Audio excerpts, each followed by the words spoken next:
welcome to this week's episode of Tired and Thriving, a podcast that recognizes just how tired and exhausted we all are while discussing ways to still thrive. Whether it's something big like adopting a loving pet or something small like laying down for 10 minutes, we're here to help each other thrive. I'm your host, Samantha Gray, and this week's guest is Reem Ali-Adeeb.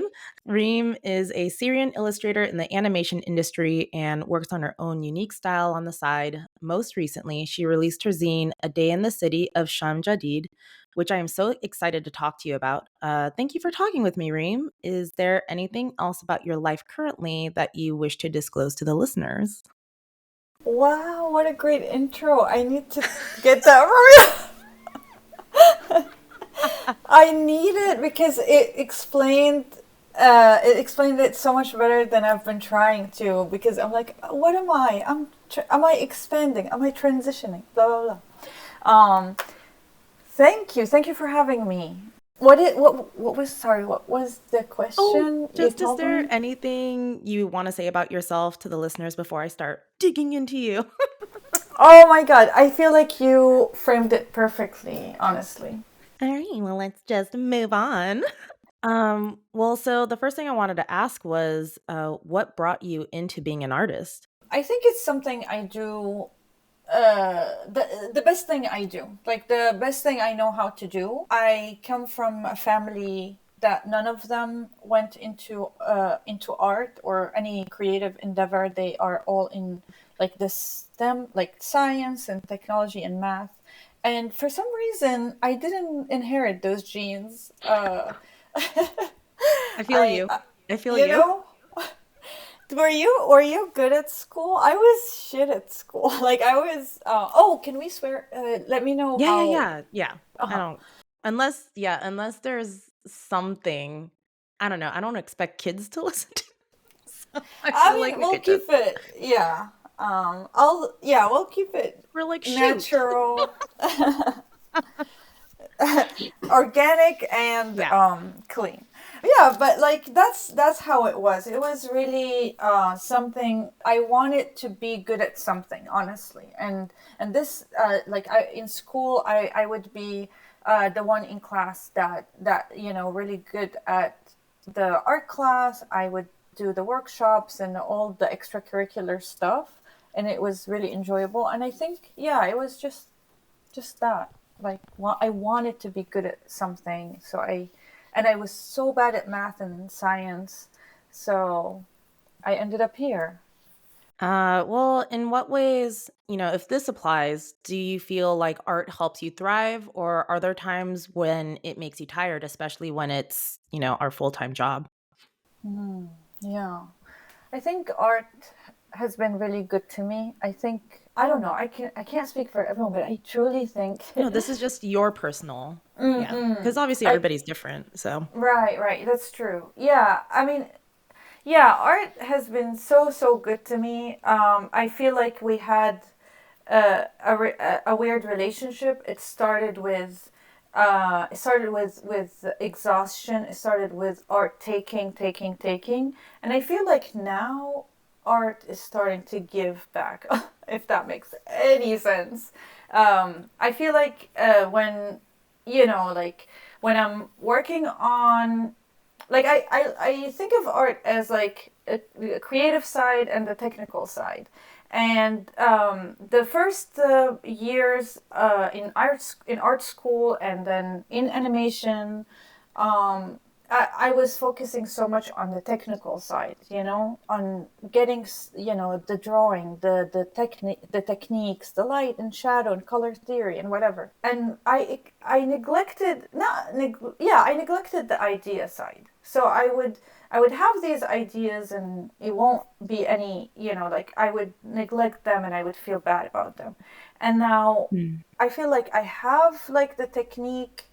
I mean, I need so much more to practice, but I have the ability to convey an idea if I want to, with my own skills, obviously, and with my level, but it's not like difficult as it used to be when I first started. So now I'm paying attention a little bit more to ideas and and that's when art is starting to like not be exhausting, be actually gives me energy. Yeah, that's a great way to describe it. Also, I just want to say that I mean, we are our own worst critics, but you're too hard on yourself.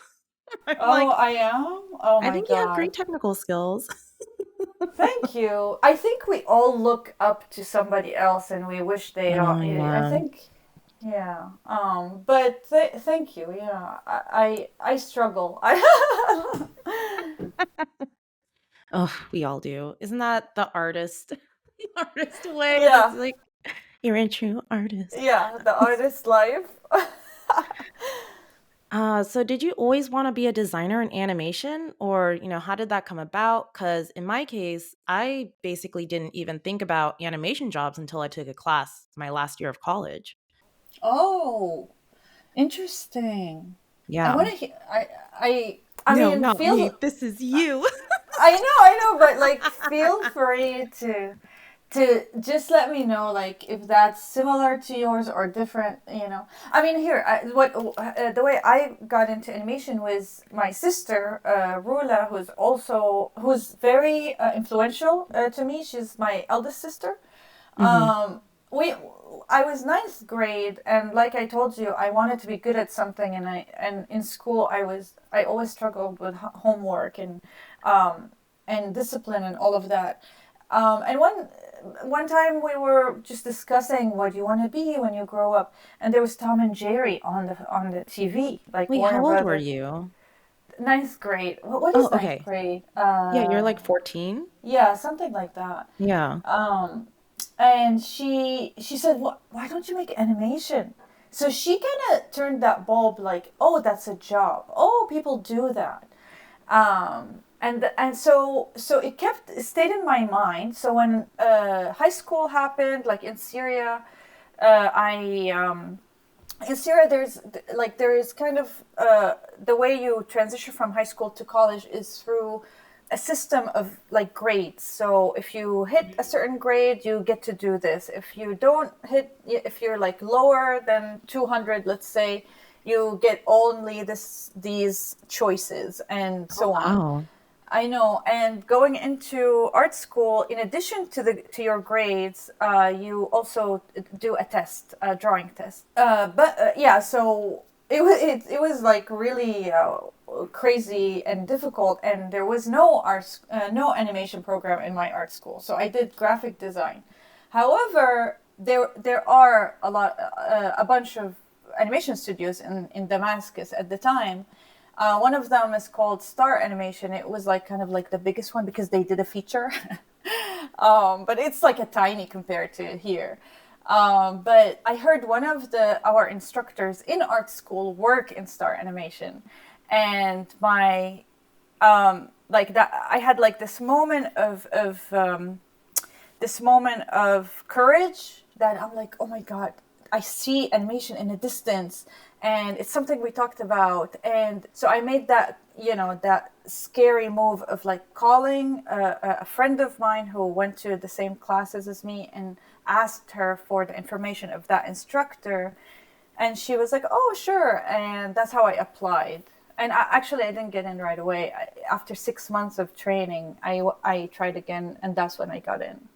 Oh my god, that's so cool. Yeah, it's crazy. That's crazy. Also, I really felt it when you said that scariness when you're doing something new and you're like jumping into it and really committing. Yeah, It almost feels like we're going through that again in this period 100%. of time.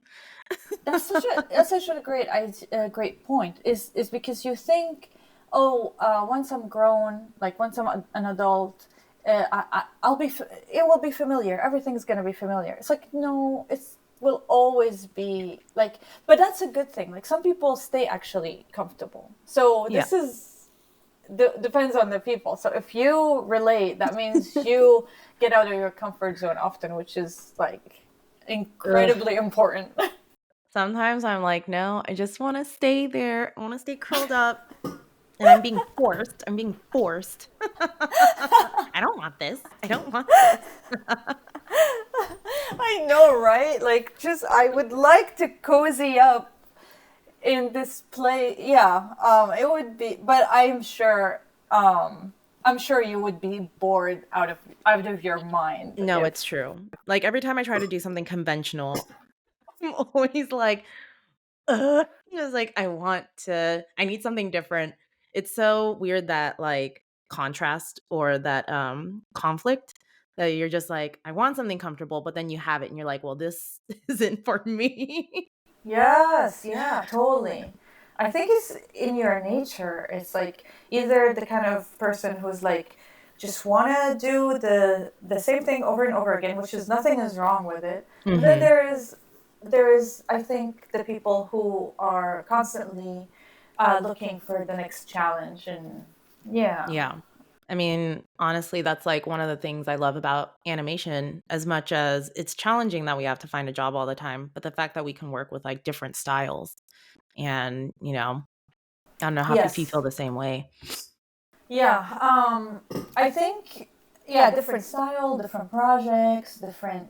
I mean, this, I think, so for the listeners who don't know, in animation, you don't go into a studio and work there forever. You get hired in for a particular amount of time for a certain project. So let's say you have a show like BoJack, like the one Sam worked on. Hmm. It would be like, oh, 10, 12 months. I'm gonna work in this company, and then afterwards, you get into this weird period of like, is what when is my end date? When's gonna happen? Is the studio lining up something else for me? And you start your hustle, and at the same time, you're hoping there is something else in the same studio, but there's nothing guaranteed. So imagine, so kids, before going into animation, just know that this will be your reality. I didn't know. Oh gosh, I Yeah. had Oh no God. idea. Me I had neither. no idea. Yeah, I will and correct you on one so thing. yeah. We do not get 10, 12 months. It's been like it would be lucky if you got 10, 12 months. The standard's starting to be like 3 months, which is Oh, insane to me. yeah, boards are like fast, and we Yeah. work in TV, so Mhm. but that kept us nimble, right, Sam? I feel Oh, like yeah. gave us like it's so challenging that every one of us is quite powerful. Like Oh, yeah.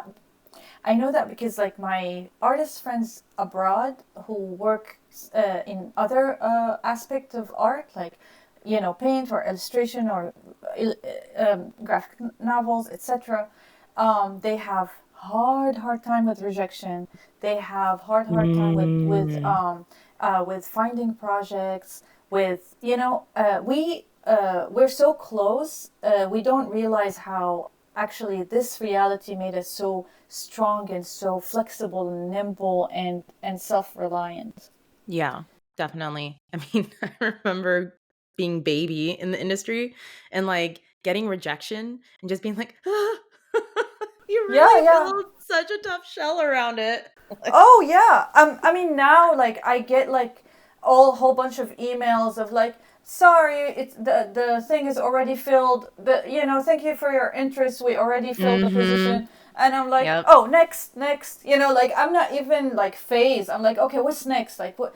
Oh, and we got so good at like I got good at like showing my work and advertising. Mhm. Like I need work because it's like that's how jobs are found in our industry. You just have Yeah. to show your stuff and talk to people, and that's a skill. That's some skill, a skill that some really talented people have hard time with, and therefore they never like find the success that they really want. It's not their talent, but it's just like their marketing techniques or like how they Yeah. show, their confidence in their work. Like, should I show this? Should I not show this? All of that. Yeah.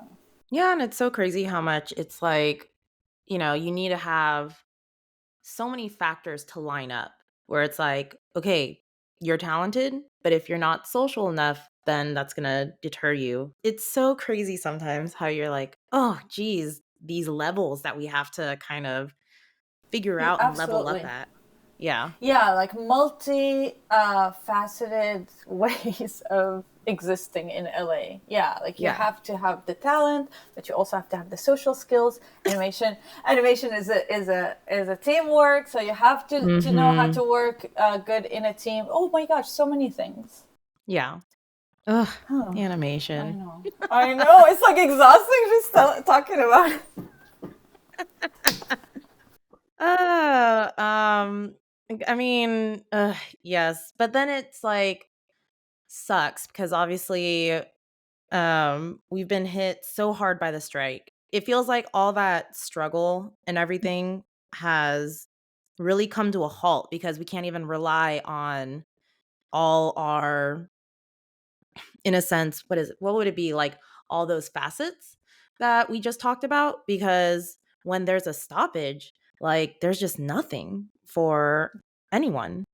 Yes, absolutely. Um, I think like yeah. sorry to add to your point. I think like animation is like a fickle lover. What's it called? Like it's like a like in the beginning we're like so intimate and so lovey-dovey, and now we're in a relationship, like the part of the relationship where you know like I don't know. It feels like it feels like when there's like someone Ooh, green or like recent graduates, yeah. it's always easier for them to get to the animation, but then for experienced artists, it's like you kind of like start having a hard time because there's all these recent grads and green Yeah. labor that coming in, and now we have to prove, and it's like it's a lot.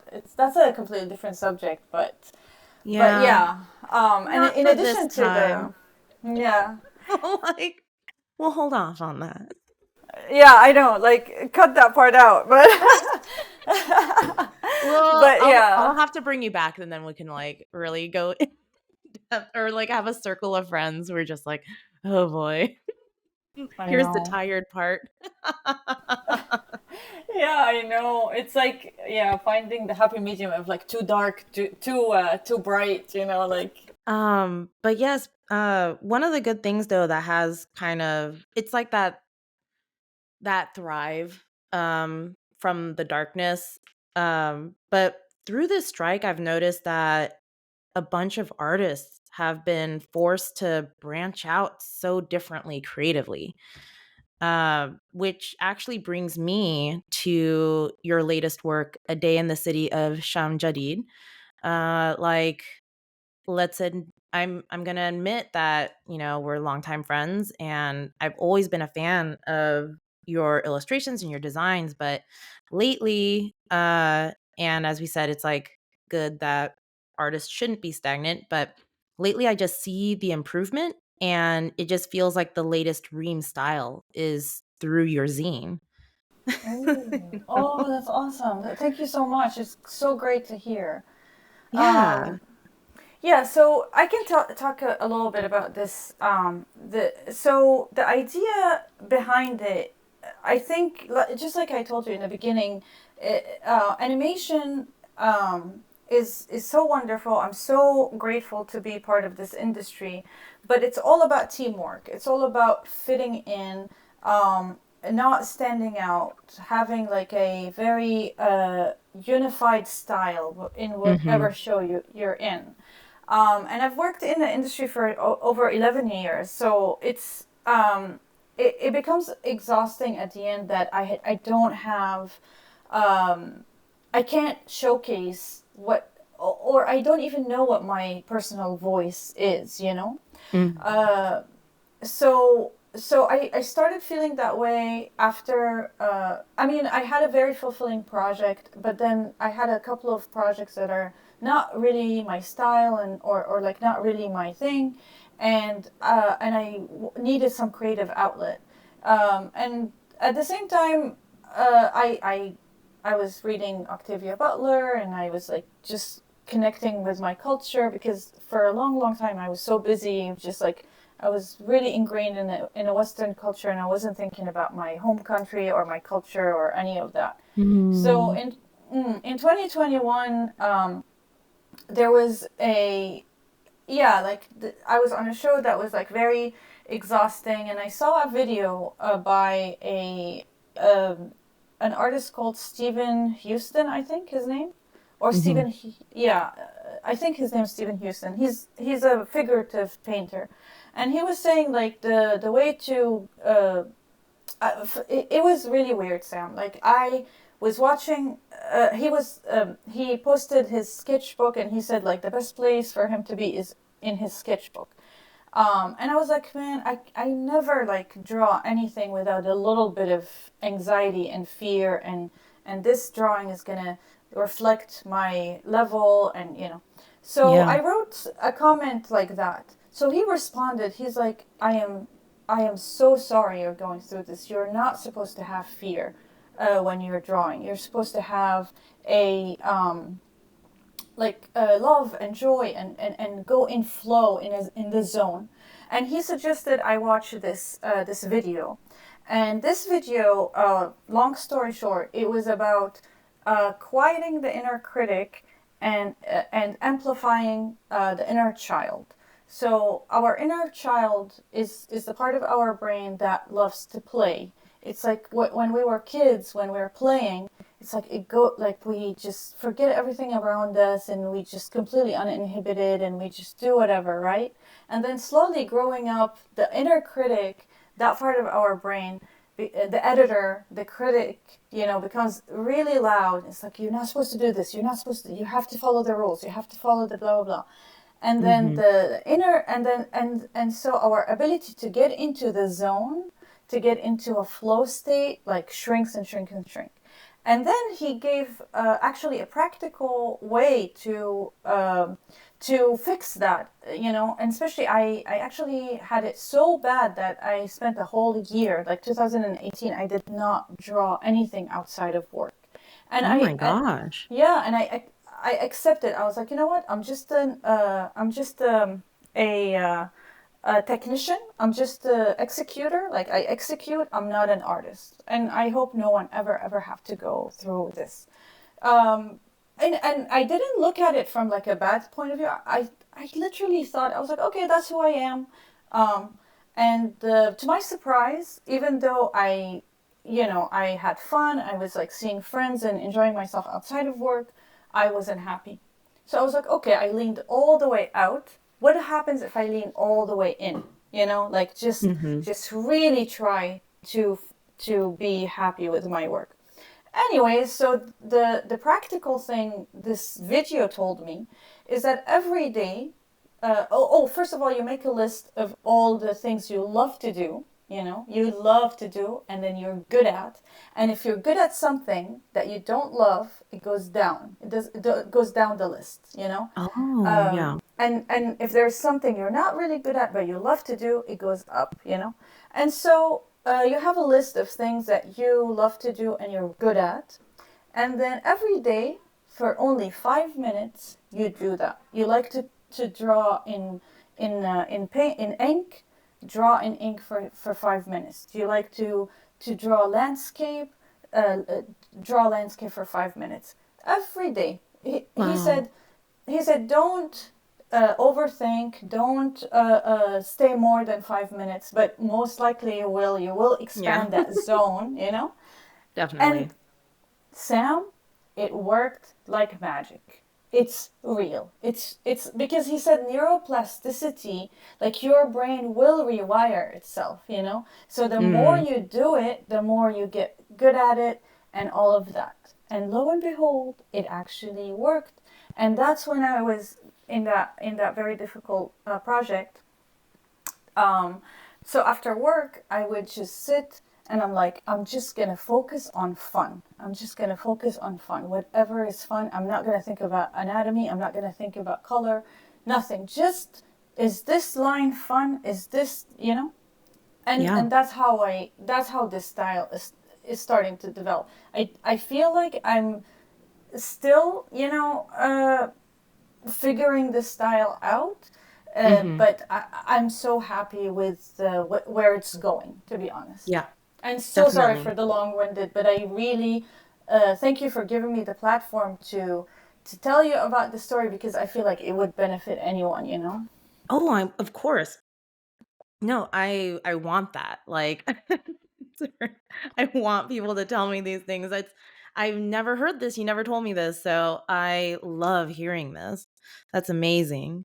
Um, well, talking about your style and just to go more into this, I've always thought you've had such a dreamy style, and the color choices in the zine complement that. Like the dreamy style showcases really well.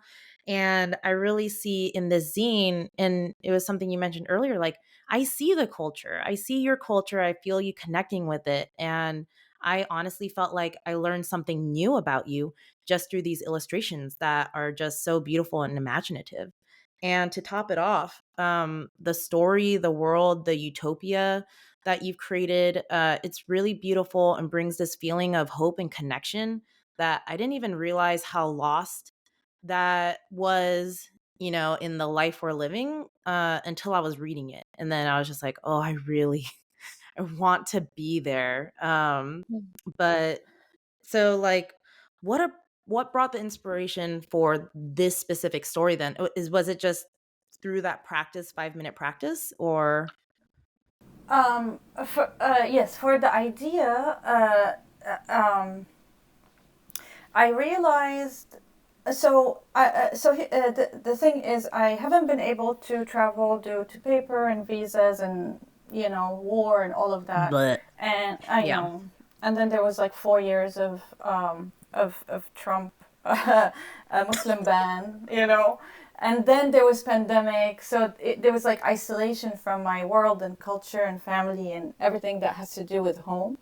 And I think that created intense feeling of homesickness, and Mhm. nostalgia. And in addition to that, yes, I do daydream. I do daydream a lot, Sam, about a world that doesn't have money. Like we don't need the money. I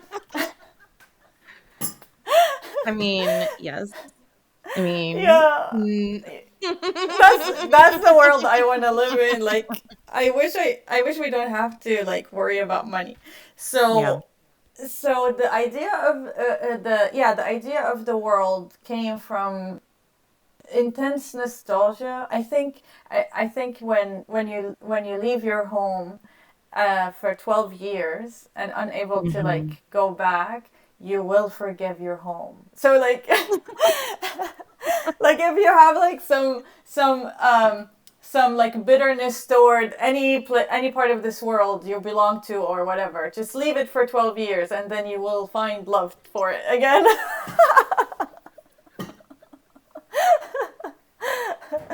Oh, I yeah, like to like say 12 years. You're like, yeah, that's not 9. the magic number. Yeah, so I remember I was like really nostalgic, really homesick, and I actually there's two concrete places I got the inspiration from. There is a collective, a Brooklyn artist collective called Mipsters, Muslim hipsters, and those guys are very so cool. Like this is the first time I see Islam and cult and like or like the region, Arabs and the Middle East Mm, is shown with modernity, like yeah.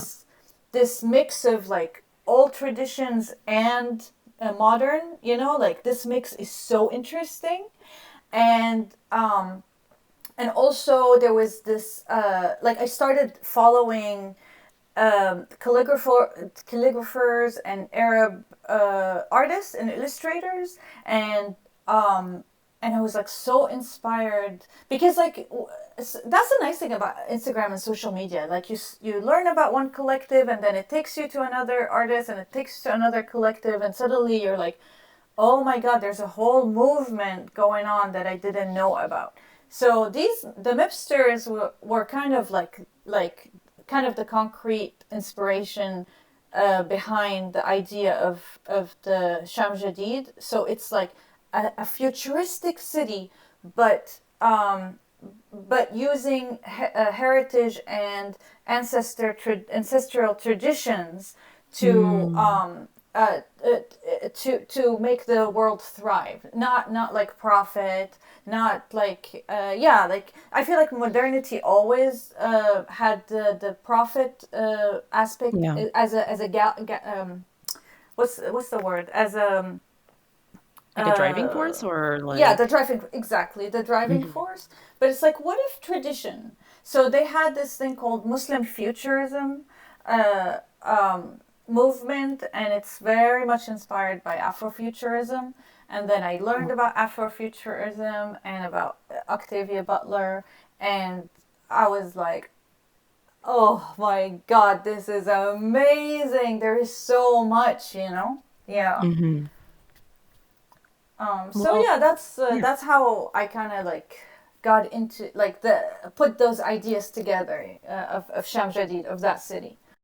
Yeah, which I love so much. Like I said, it really expanded my Thank you. um what it, not because I am interested, but I don't want to say interest.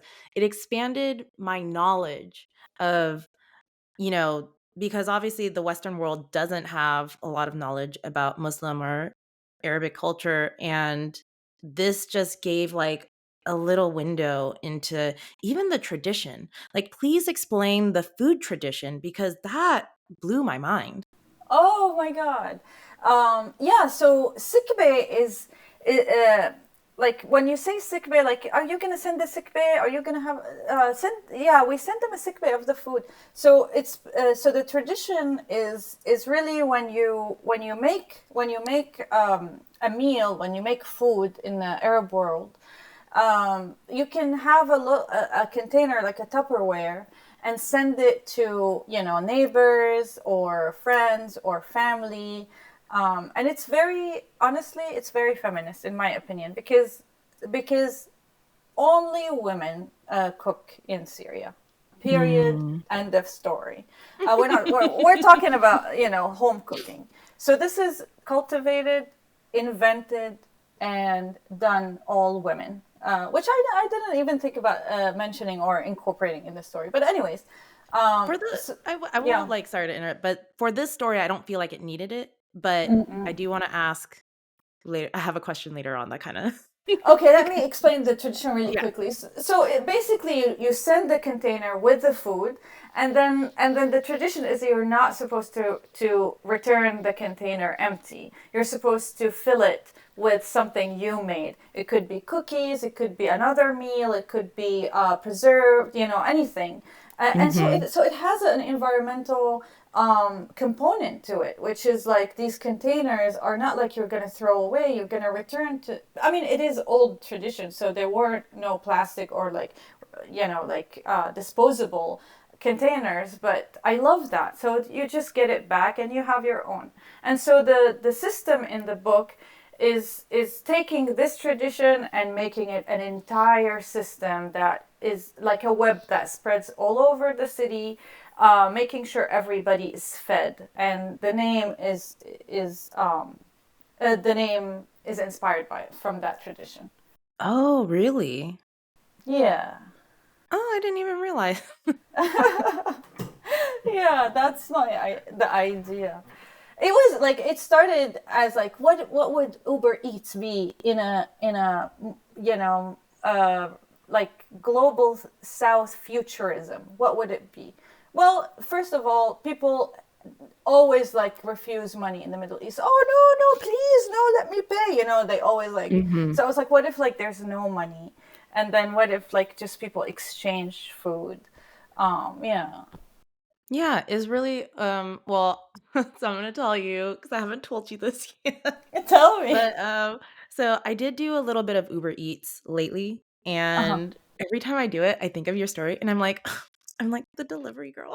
I'm like Oh, I I'm love helping people. that. Oh Except my it's god. still like obviously people are still paying for me to deliver it, but I was just like, "Oh my god, I'm helping." I need to know a lot more because I kind of want to do it too. Yeah. I will say that, like, you don't get a lot of money through it. I think that's the only downside. Oh. It's nice because, like, your heroine in the story, she gets to explore so much more, And us being artists, we're stuck so much at home. So 100%. Uber Eats was really nice to be like, oh, I'm actually driving somewhere different and going to a neighborhood I haven't seen before, or I'm kind of seeing foods that people are ordering that I'm like, oh, maybe I should try that restaurant or something, Oh, you so know? interesting. Yeah, you see a part of the city and the people we don't know. Yeah. So Yeah. interesting. Yeah. It just, but there are certain times where, it's like everybody is ordering, or it's that tricky thing of like one area could be hot and then 5 minutes later it's not. And then another area is hot Oh. and it's like, are you around that vicinity? So it's Oh. yeah, it's a little weird in that sense, or inconsistent, I guess. But yeah, for that little bit I did it, it was it really made me think of your heroine, your character. Oh, that's so great to hear. It's so great to Yeah. hear that it like I love hearing that it kind of stuck with you a little bit. I didn't imagine it would because I am looking at what's wrong with it. Like I love the world. It's so much fun. Such an artist. You know.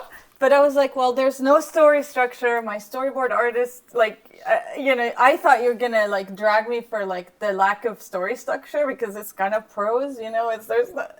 So I'm so glad. I'm so glad that you love the world building. I'm so like I'm like, all right, that's good. That's good. Yeah. And just that whole tradition, um, it just really does make you think too, because obviously food is one of the most basic needs. It's one of the things that feels should be like accessible to everyone. One of the biggest impacts to me was reading, I think it was the intro to Grapes of Wrath, which is one of those novels you had to read in high school in No, America. yeah. And there was this whole section about how, like, in California, they were talking about farms in California where it would be bountiful trees of fruit, and how the fruit, it's so bountiful that the fruit falls off. But because it's on a profit making farm, they don't give it away. They just let the fruit rot. And we see that rampant. And that was what, like, supposed to be the 1920s. I know. And you just see that 100 years later, so rampant. All this food waste, all this like people Yeah, starving, and there's abundance, but there's that wall that can't be, yeah. you know? It Yeah. drives me crazy as well. Yeah, 100%. I heard. Have you heard of an app called Too Good to Go or something like that? Yes. Maybe you told me about it. I probably did. I just joined, but I still have food from Oh, I want to join. I think Maloney also told me about it. I'm like, I need to try it. you gotta, yeah. It's nice. I mean, obviously it's not free, but it's better than everything going to waste. So, Oh, I didn't know it's not free. Oh, so there is a little bit of a fee. yeah. Yeah. It's like stuff that they would have thrown away at the end of the day, kind of like cut in half. And Okay. I haven't looked too much into the company, but just that thought, like if I do find out later that they were like actually like there's some downside to this, or the dark side, I'm like, well, for 10 seconds I thought I was helping. I hope there's no other side, but we know it's coming. There's gonna be a documentary soon. Yeah, yeah. It's like they're gonna be like some dark side, like homophobic, or I don't know. I'm sorry, I'm joking. But I remember, yeah, I remember someone told me one time how Starbucks or one of those chains, they actually lock their trash so people won't even go in and grab food, and Yeah. then maybe get sued or whatever. And that blew my mind. Like locking, yeah, blew my mind. Yeah, I think food should Oh, be a right. Is like for yeah. everyone. I think what's crazy too, because I know the whole suing thing, that's another kind of problem. I feel like, um, because it's like, oh, you're a big company, or you're a company in general, you're liable if this food is expired. and someone eats it, which is like, yes, obviously that's a good thing because if someone gets sick, like, and has a huge complication, but then there's just so many people, which I wonder goes back into the whole, um, just the basic needs being met, uh, because it like goes into basic needs or greed. But there are so many people that want to take advantage of the system and just be like, "Well, I got sick, pay me Yeah. out." Yeah. Yeah, yeah, the size, I guess, of these companies, they become like targets to all kinds of suing. I don't know, but it's still like there, as a company that size should find a different method than locking food, like even like Yeah, maybe like facilitate some system to go to food to soup kitchens or like some kind of facility where. But it sounds like no one wants to spend the effort. It's really sad and yeah. wasteful, obviously. Yeah. Mhm. Oh, love it. Love society. That's how I wanna that's how I wanna live in the world. Capitalism. Well, part of the thing I did wanna mention is the food aspect. Scene. I mean, the food you describe in there is just sounds so good, and even though I haven't tried them yet, I, like, need your recs on where to go to get good, like, serious Oh, food. oh But, my like, God. can you just, like, tell me more about Arabic food, or is there any other kind of food traditions, or I, you know what, Sam? Since the pandemic, I have been like obsessed with Syrian or like Shami cuisine, like that region's cuisine, which is the dolmas and tabboulehs and hummus and like that kind of Yeah, shawarma, but that's like the California side. But there's like much more. of I course. Mhm. yeah, I don't know. I feel like there's so much. I feel like there is like food is such a like interesting subject, like interesting thing. Like food, it comes in context like in so many different ways. That it's not about sustenance or calories. Like it can be like a form of like love or like showing affection or even like showing status by having these big feasts or like inviting Oh my people god. Oh, over or like yeah. like or it can be like, for example, I'm sure it's the same, it's similar in other cultures, but women in Arabia, they don't express love verbally. They express it always with food. My Oh my mom gosh. never tells me she loves me, but she always cooks. That's her the way for her to apologize. That's her way to say I love you. That's the way to say I thank you.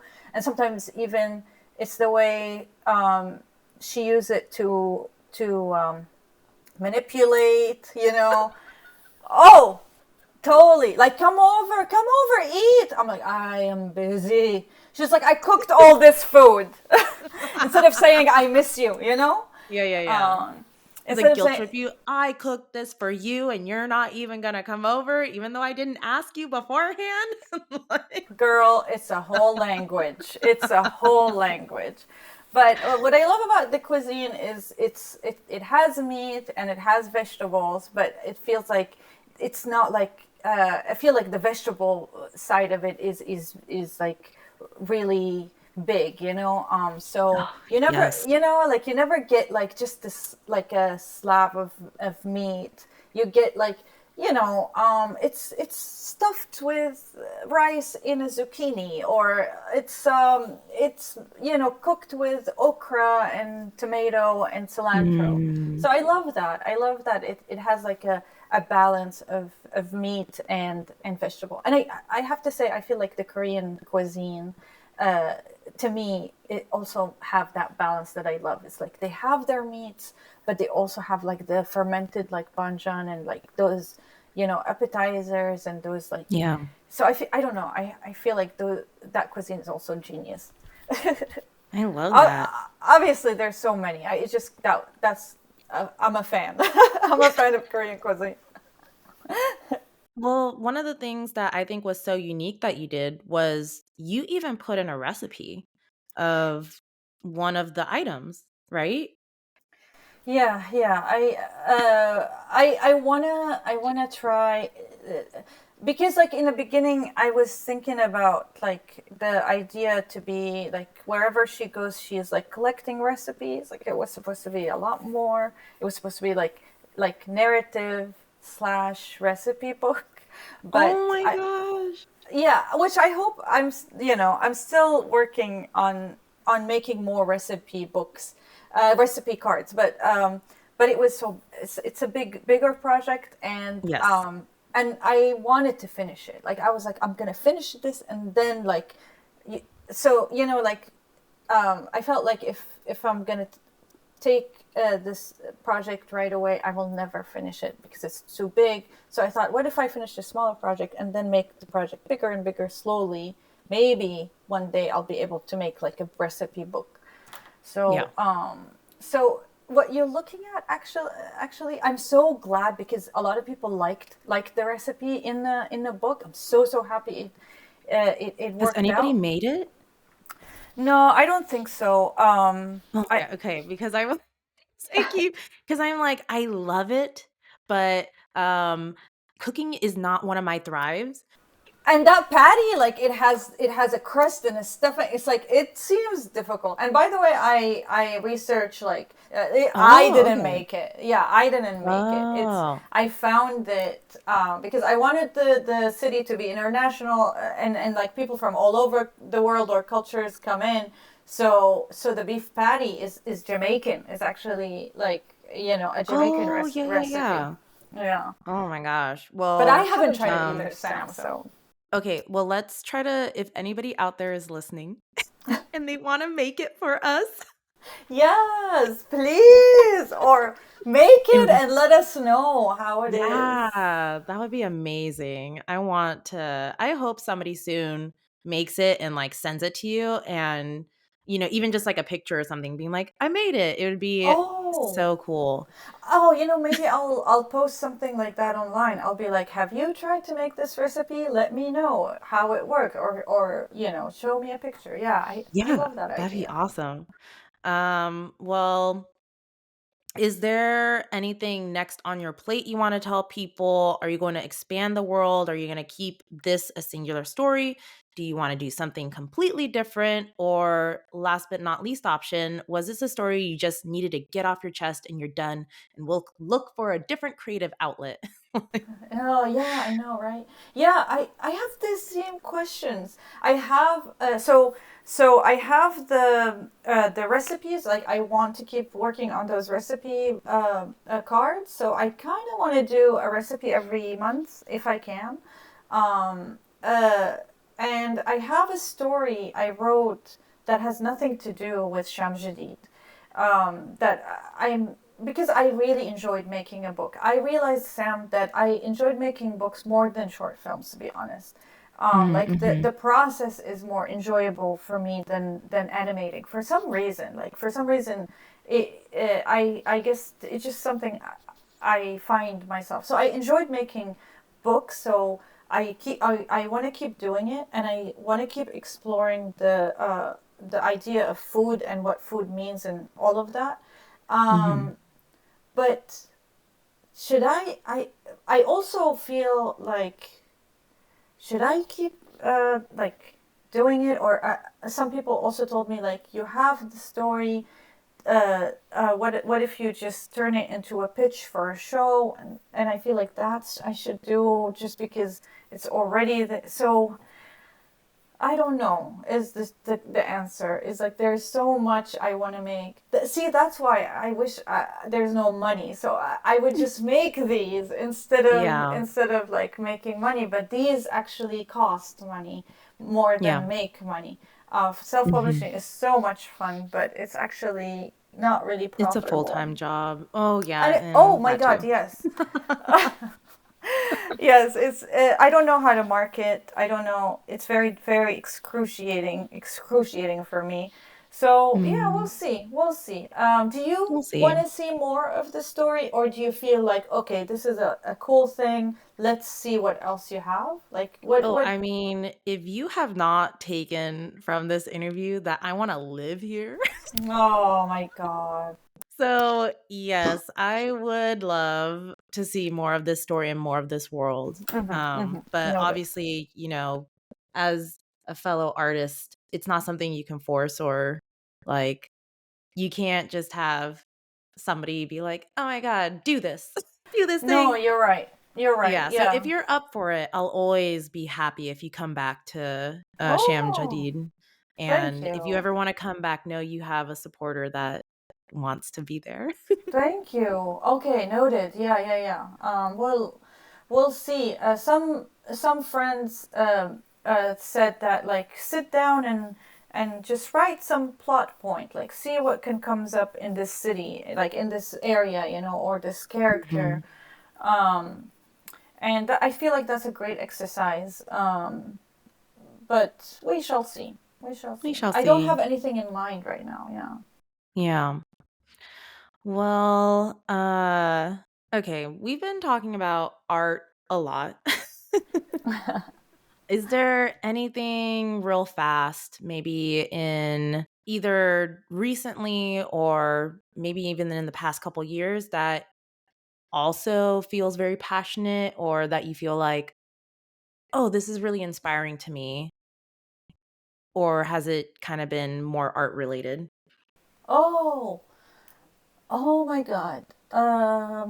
Yeah, I feel like if I have to think about it, it's probably not. There is not really. I Art honestly is like. Reem's Yeah, life. no, not art is Remus life. Like, I want to say cooking and art is like what Oh, you know. Yeah, yeah. cooking is it's a lot of fun. It's so meditative. Like, Mhm. the pandemic really made me cook, and really, I discovered that I like cooking. Oh, But I want to get back to climbing. I want to, oh, there's another thing that I'm really actually excited about, and I want to discover more is risograph printing. I tried to do some ooh. riso prints, and it's so interesting. Like, the reason these colors are so bright in the zine is because I wanted to print it in risograph. So I just used colors that are like really bright, and just learning about the technique. But I ended up Oh, I ended up realizing it's actually very expensive, and it takes so long because you have to separate the layer to only two or three colors. Anyways, it's a technique which I really want yeah. to learn more. Yeah. So I Yeah, think I'm that's excited. yeah, printmaking is like is interesting, and I want to dig more into it. Hopefully. And that's so cool because the fact that you put that interest into the book, so that just like gives you even more of a unique style. Sam, the name of the game is double dipping. Wherever you can use the same thing here and there and the other, it's double dipping, or Double like dip. Just double dip it. I'm lazy. I want to like use the same art in a Oh my book, in a god. zine, in a No, Oh, you gotta. Oh my god. I love that though. Double dip. You just got double dip. you gotta. If there is something that can be good in a multiple places, use it in all the places that work. Like, if it I think works, as yeah. baby artists, there is that thought that like, oh, I can't do that because that's taboo or the real artist would like, We'll keep creating new things, and it's like an endless well. But it's like, yeah. actually, it's Yeah. exhausting. So it's It's okay. exhausting. It takes time. Do whatever makes it fastest. Like, yeah. Ugh. I love Yeah, hearing that. and do like what is fun. Like, if it's Yeah. fun, do it. Don't be afraid. Like, oh, I'm not improving because this is too much fun. Like, no, do it. It's enjoy. Okay. So there's something for funsies that I like Ooh. to ask. Do you have a random animal fact to tell me? Oh my God, yes. Do I have an animal fact for? Yes. I love cheetahs because they're so fast. Yes. Uh, I love this already. um, so there's this really crazy animal fact that I think about too much, even though it's really random. Uh, Sound. So cheetahs are so fast. They can go from 0 to 60 miles per hour in like 30 seconds or 15. It's like a crazy amount of acceleration in so little time. So Yeah. apparently, because they're so fast, these like they can't run for a long time. They are bursts Hmm. of speed. So apparently, cheetahs, if they run really really fast, more than a minute and a half, the oxygen would not go to their brains, and they might get brain damage from running too fast. It's No. so weird. It's crazy. And like my friend was like, "Oh my god, imagine like two cheetahs like talking to each other. Like, have you heard what happened to Bob? Like, oh man, he ran too much and now he's in the hospital." It's like He just ran too fast. he ran too fast. So yeah, it's just a weird animal fact, but we can take away from it is like, don't remember to rest, remember to take breaks, Oh my because you need the oxygen to God. your brain. A life lesson, a true life lesson from nature. I love cheetahs. I love cheetahs. They're crazy. Like, what? You're so fast you can hurt your own. Like, yeah, it's good stuff. Wow. I thank you so much for that. I had no idea. I'm so excited to hear the other episodes, to like hear more. I wonder Oh what my gosh. people like throw. Yeah. So we're at the part of the show. I'd like to pull out a tarot card for the episode because maybe, listener, you'll think, hey, this is what I needed to hear today. Or even Reem, or even me. So just something to keep in your back pocket to reflect on in the future. Today, I'm using the Aquarian Tarot deck that was illustrated by David Palladini. I think it's Italian, so it's like it's like the Palladini. Oh yeah, Palladini. Oh, I'm oh, like butchering. yeah, paladin. And so I'm gonna shuffle the cards. And then Reem, if you just want to tell me when to stop, and then I'm gonna pull the top card. We'll Okay, see. now. Yeah, it's at a weird spot where the cards are like, Oh, should I okay. do it again? Oh, no. This is great. It was just like taking a little longer than I thought. Okay. So the card that's coming out is ooh, um it's the 6 of Wands. Let me show you. But Oh, it's we like talked about the reversed. Six of Wands. Wait, did we? When we hung out, you told me about the Six of Cups and then the Six of Wands. Okay, tell me. I hope it's good.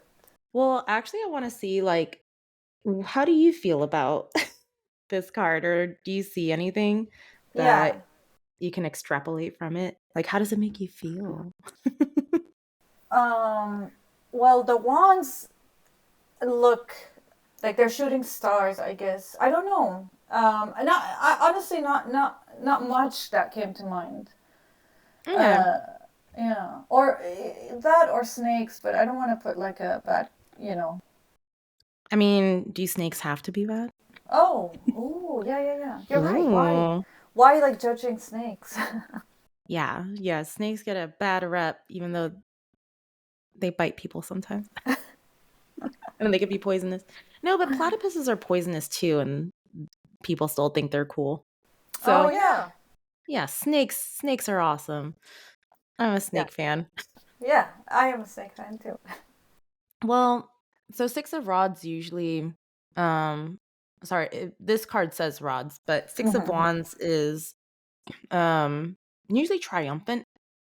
It's like you you're like on the way to either you just had a victory or something.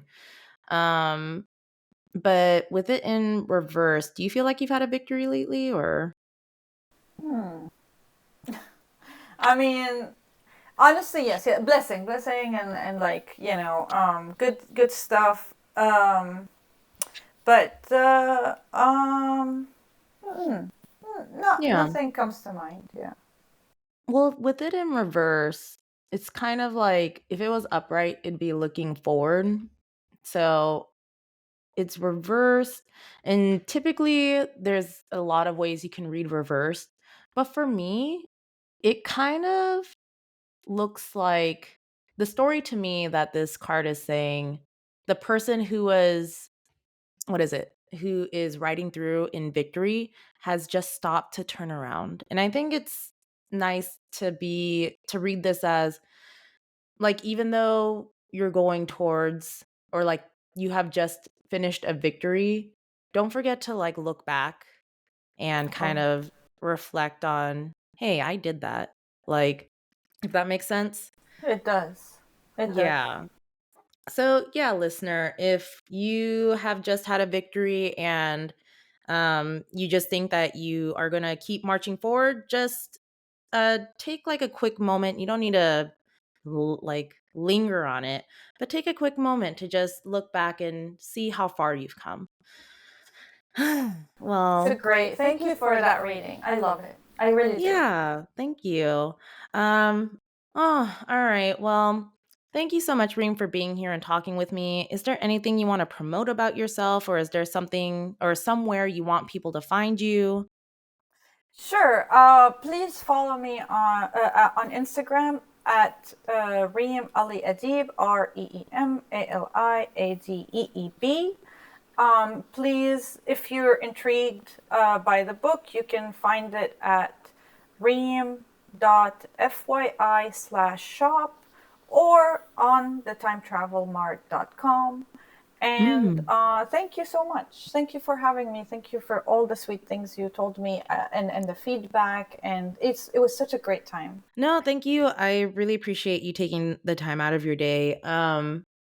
Oh, okay. Well, sadly, we are at the end. Thank you so much for tuning in. If you enjoy this podcast, please follow, subscribe, all the things. You can also follow Tired and Thriving on Instagram at Tired and Thriving, all one word.